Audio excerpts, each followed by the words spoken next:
Você acha que o salário mínimo é R$ 1.518? Você foi enganado.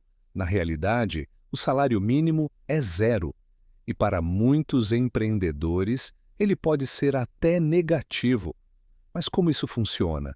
E por que o salário mínimo imposto pelo governo é uma péssima ideia?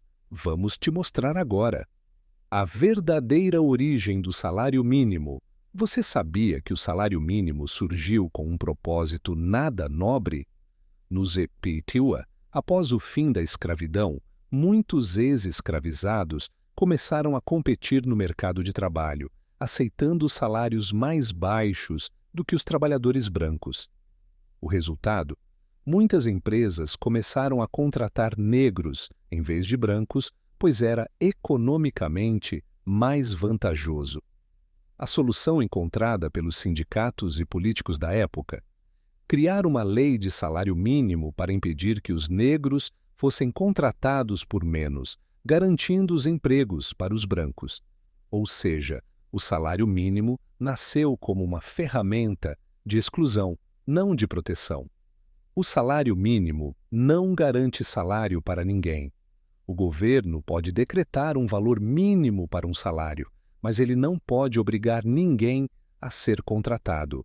Se o empregador não pode pagar esse valor, ele simplesmente não contrata.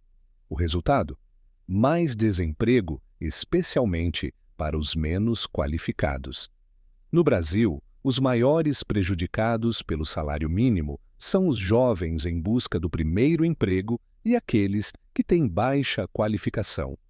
O empregador, ao ser forçado a pagar um valor alto, prefere contratar alguém mais experiente. Quem perde? Os que mais precisam de trabalho. O verdadeiro salário mínimo é zero. Se o governo decreta um salário mínimo alto demais, ele exclui quem não tem experiência ou produtividade suficiente para valer aquele valor. Essas pessoas acabam sem emprego ou tendo que se virar no mercado informal, onde o salário mínimo não existe. No Brasil, milhões de pessoas vivem da informalidade porque simplesmente não conseguem um emprego formal. O governo diz que quer protegê-las, mas na prática as empurra para a incerteza do mercado informal. O empreendedor pode ter um salário negativo. Diferente de um empregado que recebe um salário fixo, o empreendedor só ganha se a empresa tiver lucro. Se houver prejuízo, ele paga para trabalhar. Isso ninguém fala. Imagine um dono de padaria que precisa contratar funcionários. Se o salário mínimo sobe artificialmente, mas o faturamento da padaria não cresce no mesmo ritmo, ele tem duas opções: aumentar os preços ou demitir funcionários. Em muitos casos, ele acaba fechando as portas. O efeito cascata do salário mínimo na economia. Quando o governo aumenta o salário mínimo, as empresas precisam repassar esse custo para os preços. Resultado: tudo fica mais caro. Ou pior, para manter os custos, muitas empresas cortam funcionários. Já vimos esse filme antes, quando o governo intervém demais na economia, impondo regras e tabelas de preços, o resultado é inflação, desemprego e recessão. O que aconteceria sem salário mínimo? Mas se o salário mínimo só piora a situação, qual seria a alternativa? A resposta é simples: livre negociação. Em um mercado livre, trabalhadores e empregadores negociam diretamente, sem intervenção do Estado. Países como Suíça e Singapura não têm salário mínimo imposto pelo governo.